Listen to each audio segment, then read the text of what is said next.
To my YouTube channel.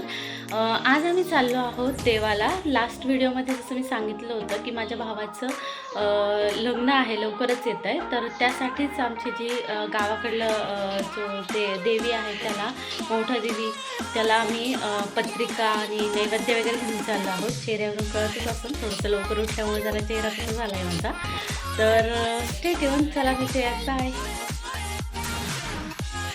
आत्ता आम्ही निघालो कोतुआई म्हणजे कोतलला निघालो आहोत। त्यानंतर तिकडेच आंबळनेर आणि पाथर्डी वरनं पण येणार आहोत। आमचे जे वडील होते त्यांचे पंजोबा वगैरे ते ह्या गावामध्ये राहत होते। त्यानंतर आम्ही दुसरीकडे शिफ्ट झालो, त्यामुळे कोणतं पण लग्न असेल ना तर आम्ही इथे येतोच दर्शन घेण्यासाठी। आणि आम्ही आत्ता इथे आलेलो आहोत। आता शुभम देवाच्या पाया वगैरे पडून पत्रिका आणि जे मंडवळे असते ते देणार आहे, देवीची ओटी वगैरे हे बाकीचं आमचं चालू आहे। आणि हे पहा, इकडे आहे आमचा नवरदेव।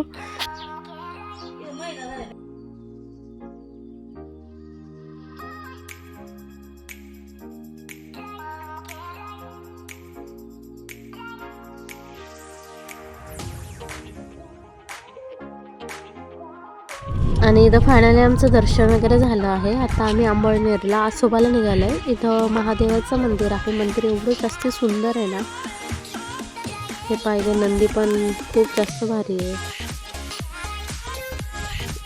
इथे मामांचं पत्रिका वगैरे ठेवायचं चालू आहे। आणि इकडं पासरी, त्याला पण मध्ये मध्ये करायचं आहे, त्याला पण पाय वगैरे पडायचं आहे।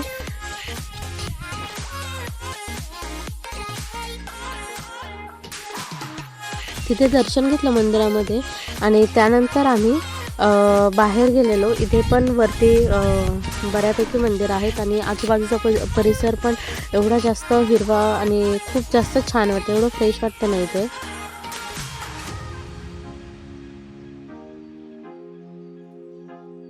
ऊन झालंय पण एवढं सुंदर परिसर आहे आणि एवढं छान मंदिर आहे ना, दर्शनही छान झालंय, जास्त गर्दी वगैरे काही नाही इथे। महादेवाचं मंदिर आहे।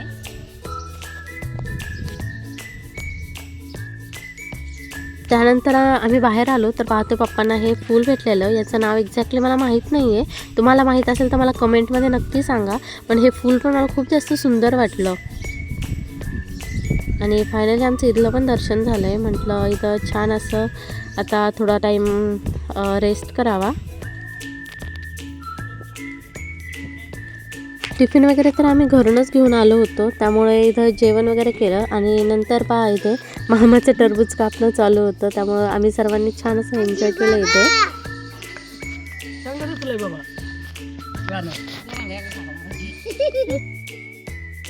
आणि इथे पहा बाहेर आलो, जेवण वगैरे केलं। त्यानंतर इथे पहा पप्पांचं जे वडाच्या पारंब्या असतं ना त्याच्यासोबत खेळणं चालू होतं। त्यानंतर श्री पण त्याला तर खेळता येत नव्हतं, म्हणून आम्ही त्याला असं बसवलं आणि एक एक करून असं सगळ्यांचं आमचं पारंब्या वगैरे खेळायचं चालू होतं। लहानपणी पण आम्ही यायचो ना त्यावेळेस खूप जास्त इथंच आमचा टाईम जायचा, पारंब्या वगैरे खेळायचं, मस्त जेवण वगैरे करायचं। खरंच आता ते दिवस आठवतात आणि एवढं भारी वाटतं।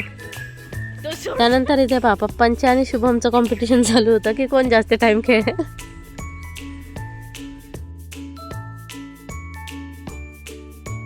आणि फायनली इथलं सर्व आवरलं आणि आम्ही निघालो होतो आता मोठ्या देवीला जाण्यासाठी।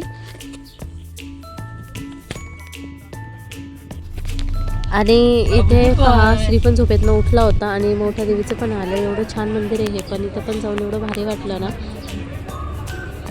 आणि हा आहे आमचा नवरदेव शुभम। त्यानंतर छानपैकी दर्शन वगैरे घेतलं।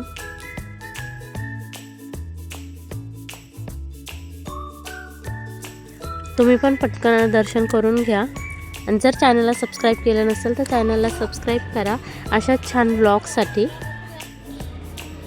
त्यानंतर तिथेच आम्ही थोडंसं जेवण वगैरे केलं आणि असा आजचा माझा दिवस। चला बाय।